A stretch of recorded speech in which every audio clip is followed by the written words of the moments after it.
Gideon the Warrior, a biblical portrait. Gideon, son of Joash, emerges in the book of Judges as one of Israel's most unlikely heroes, a man who rises from fear and obscurity to become a mighty warrior and deliverer of God's people. His story is not simply one of military triumph, but of divine empowerment, spiritual growth, and the tension between human weakness and God's strength. The portrait of Gideon in Scripture reveals a man shaped not by personal ambition, but by the transforming call of God. When Gideon is first introduced in Judges 6, Israel is in crisis. The people have turned away from God, and as a result, the Midianites are oppressing them, raiding their land and leaving them in fear and poverty. In this climate of national despair, Gideon is found hiding in a winepress thrashing wheat, an act that symbolizes his fear and the humiliation of Israel under foreign domination.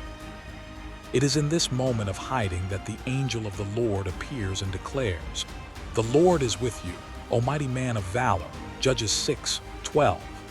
The irony is striking. Gideon, in fear, does not look or feel like a warrior. Yet God sees not who Gideon is in the moment, but who he will become under divine direction. Gideon's response reflects doubt and uncertainty. He questions God's presence and power, asking why Israel has suffered and where God's miracles have gone. Still, God patiently assures him, "Go in this might of yours have I not sent you." Judges 6:14. Gideon continues to express insecurity, citing his weakness and low status in Israel. Yet God's call does not rely on Gideon's strength but on God's presence. "I will be with you, and you shall strike the Midianites as one man." Judges 6:16. Before Gideon leads any army, God calls him to a more personal and dangerous act, tearing down his father's altar to Baal and cutting down the Asherah pole beside it. This task symbolizes the beginning of Israel's spiritual restoration. Gideon obeys, but under cover of night, fearing his family and townsmen. Still, his obedience sparks a confrontation that turns into an awakening. His father defends him, and Gideon earns the name Jerubbaal, meaning "let Baal contend with him." Judges 6:32.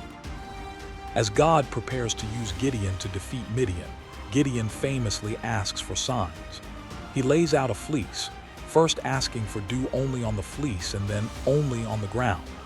Though sometimes criticized for his hesitancy, Gideon's actions reflect a desire for confirmation, not from disbelief, but from an earnest need for reassurance. God meets him in his weakness and answers both requests without rebuke, reinforcing the theme that God works through those who are dependent on him, not those who are confident in themselves. When the time comes to battle, Gideon gathers an army of 32,000 men, but God declares the army too large, lest Israel claim victory by its own strength. Through 2 rounds of reduction, including the well-known test of how the men drink water, God reduces the force to just 300 men. With these few, armed only with trumpets, jars, and torches, Gideon surrounds the Midianite camp at night. At the sound of the trumpets and the breaking of jars, confusion erupts in the enemy camp, and the Midianites turn on each other in panic. Judges 7:22. The victory is complete, not through strategy or might, but through obedience and divine intervention. Gideon's story does not end with battle. He pursues the fleeing Midianite kings and secures Israel's freedom.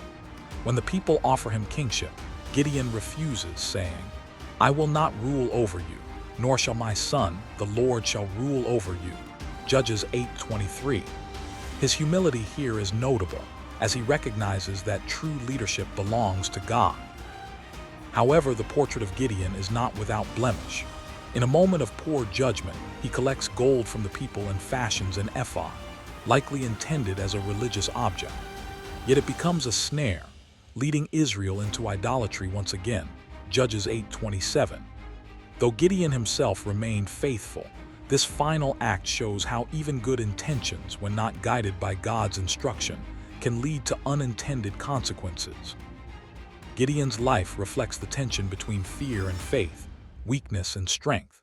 He begins as a man hiding from his enemies, but becomes a leader who delivers a nation. He is cautious, even doubtful at times, yet ultimately obedient and courageous when it matters most.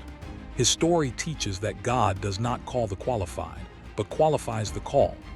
Gideon's success comes not from military genius or personal greatness, but from trusting in God's power in the face of overwhelming odds. In the biblical portrait of Gideon the Warrior, we are reminded that true strength is found in dependence on God. His life challenges us to answer God's call even when we feel inadequate, to act in faith even when we are afraid, and to lead with humility knowing that every victory belongs to the Lord.